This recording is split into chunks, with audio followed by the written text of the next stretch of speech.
Assalamualaikum warahmatullahi wabarakatuh. Perkenalkan, saya Endah Sayekti, NIM 2019-017193 dari Prodi Akuntansi Fakultas Ekonomi Universitas Sarjana Wiyata Taman Siswa.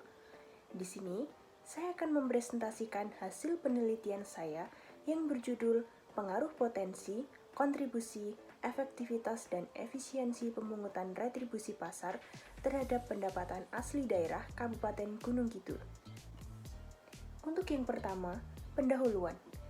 Adanya pemberlakuan kebijakan berupa otonomi daerah di Indonesia yang salah satunya diterapkan di Kabupaten Gunung Kidul dalam pengelolaan retribusi daerah.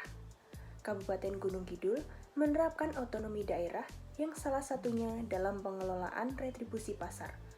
Hal ini berkaitan dengan tarif retribusi yang mengalami kenaikan sehingga mempengaruhi realisasi pemungutannya. Maka dari itu, perlunya untuk diketahui potensi, kontribusi, efektivitas, dan efisiensi pemungutannya apakah berpengaruh terhadap pendapatan asli daerah. Selanjutnya, mengenai tujuan penelitian. Penelitian ini dilakukan dengan tujuan untuk mengetahui pengaruh potensi, kontribusi, efektivitas, dan efisiensi pemungutan retribusi pasar terhadap pendapatan asli daerah Kabupaten Gunung Kidul tahun 2018 sampai 2022. Penelitian ini menggunakan landasan teori yang berupa: pertama, teori welfare state. Teori ini mengungkapkan bahwa negara bertanggung jawab atas penyediaan segala kebutuhan rakyat dan tidak dapat dilimpahkan kepada siapapun. Yang kedua, teori stewardship mengasumsikan bahwa adanya hubungan yang kuat antara kesuksesan organisasi dengan kepuasan pemilik. Kemudian yang ketiga, teori stakeholder, yaitu menjelaskan bahwa adanya kelompok maupun individu yang dapat mempengaruhi ataupun dipengaruhi oleh proses pencapaian tujuan organisasi.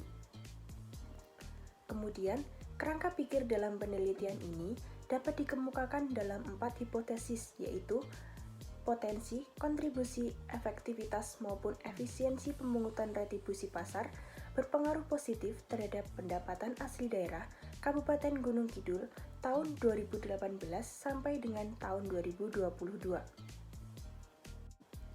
Metode penelitian.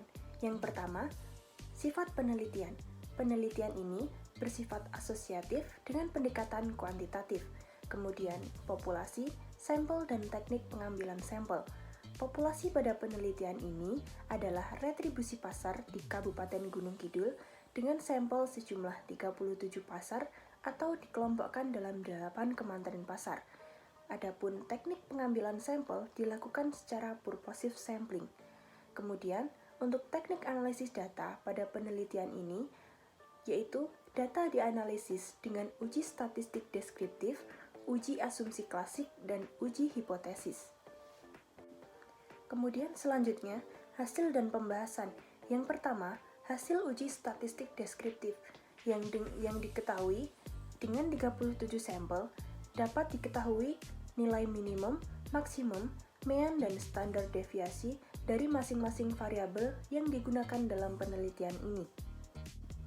Kemudian, hasil yang kedua mengenai uji asumsi klasik.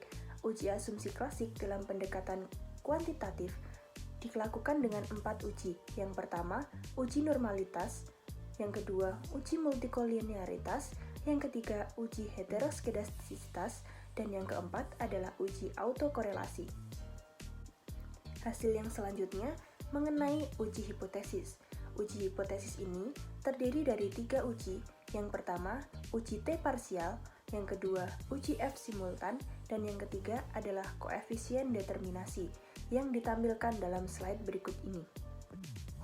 Berdasarkan hasil dan pembahasan yang telah dikemukakan di atas, dapat ditarik kesimpulan antara lain terdapat pengaruh positif antara potensi terhadap pendapatan asli daerah Kabupaten Gunung Kidul tahun 2018 sampai dengan 2022.